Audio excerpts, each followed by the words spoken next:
Hi, listeners. Stories have so much power, and so does whoever controls the narrative. It is time that we dissect and analyze these stories. I am Vipul, and this is Folktales.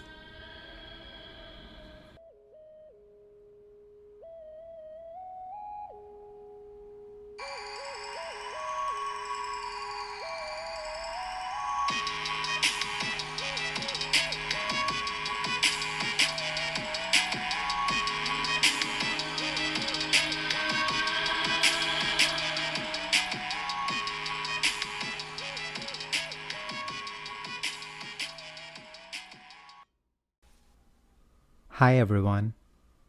The traditions of Halloween originate from a blend of Samhain, the Celtic celebration marking the end of the summer harvest, and Christian traditions honoring saints and martyrs. Today, one of our most popular Halloween customs is pumpkin carving. This too has been around for many centuries, except that in Ireland they use turnips and rutabagas. An old Irish tale explains the origin of jack-o'-lantern and how the scary gourd got their name. It all goes back to one horrible man people called Stingy Jack, and this is his story. On that note, it's story time. The Legend of Stingy Jack. Jack was a drunk, two-faced, deceitful schemer who thrived on manipulating people. His selfish spirit possessed not a shred of humanity or kindness for anyone, and the homeless beggars only repulsed him. Word of his vile reputation reached Satan, who took more than a passing interest in this evil man. So he put plans in motion to meet him. One evening in the dark hills of rural Ireland, one of Satan's devils posed as a dead man waiting for Stingy Jack to run into him. When Jack came across the body, a deranged face with wide eyes and an evil grin stared back at him. Stingy Jack instantly realized that his time was up and the devil had come to collect his soul. He begged for a final request, which the demon granted. Jack told him that he wanted one more drink before he had to depart the world, and he took the devil to the nearest tavern. One drink turned into another, and then another. Before too long, their consumption of alcohol exceeded the demand, and there was nothing left for the pair to drink. When it was time for them to settle up, Jack didn't have any money. He casually turned to his new drinking buddy and suggested that, since he was a devil with magical powers, he could simply transform himself into a piece of silver to pay the tab.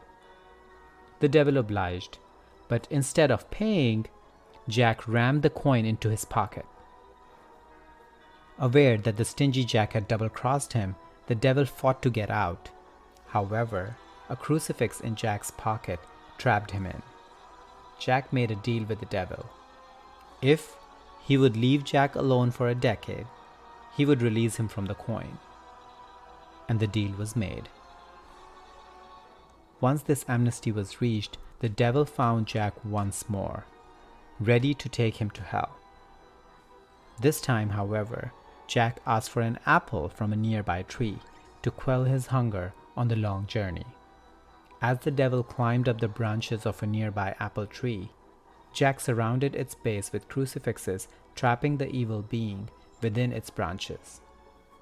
On the condition that Jack will not go to hell, Jack once again offered the demon his freedom.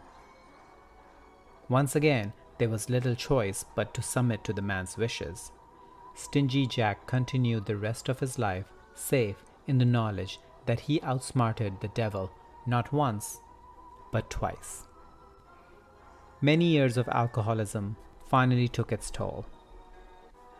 It seemed that Stingy Jack could outsmart the devil, but not death. When he found himself standing in front of the pearly gates, St. Peter's turned him away. Heaven, as many people know, would not welcome a lying, deceitful drunk. Undiscouraged, Jack headed towards hell, where his nemesis was biding his time to get revenge. Satan also refused him entry, citing the agreement they made when Jack was very much alive. "But where can I go?" Jack asked. "Back to where you came from," replied the devil. The way back was windy and very dark. Stingy Jack pleaded the devil to at least provide him with a light to help him find his way. Although neither heaven or hell allowed Jack entry, Satan did grant him one last wish. Jack asked for an ember from the fiery depths to give him a little light while he wandered the world in darkness. Satan picked one small red-hot coal and gave it to Jack. To carry his burning ember, Jack found a turnip and hollowed it out, turning it into a makeshift lantern. Ever since then, Jack's ghost could be seen wandering aimlessly around the Irish countryside. Whenever locals saw mysterious lights, they would say, "That's just Jack-o'-the-lantern."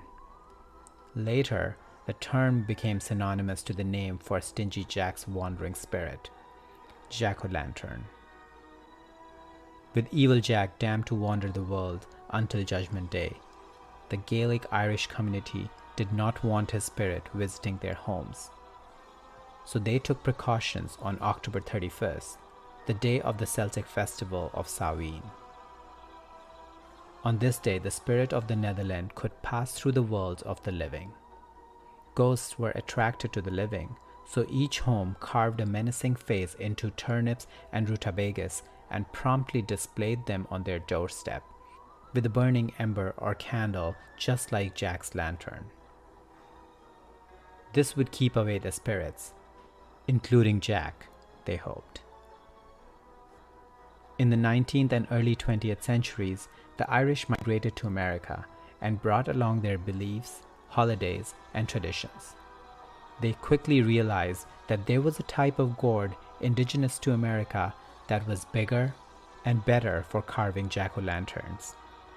Of course, this was the pumpkin.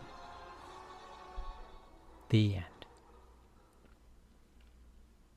I love these stories where somebody thinks they are getting the better off of someone else, and lo and behold, they end up getting the short end in the end. On that note, have a happy and safe Halloween, everyone, and bye for now. Let me know your thoughts on the story and our discussion by emailing me on folktalespodcast@gmail.com or through social media at folktalespodcast on Instagram and folktalespod on Twitter. And please rate, review, and like Folktales Podcast, and don't forget to subscribe so you can easily access our weekly stories. If you have any story recommendations, or if you want to come dissect and analyze a story with me, give me a shout out on email or social media, because whatever you do, keep dissecting and keep analyzing.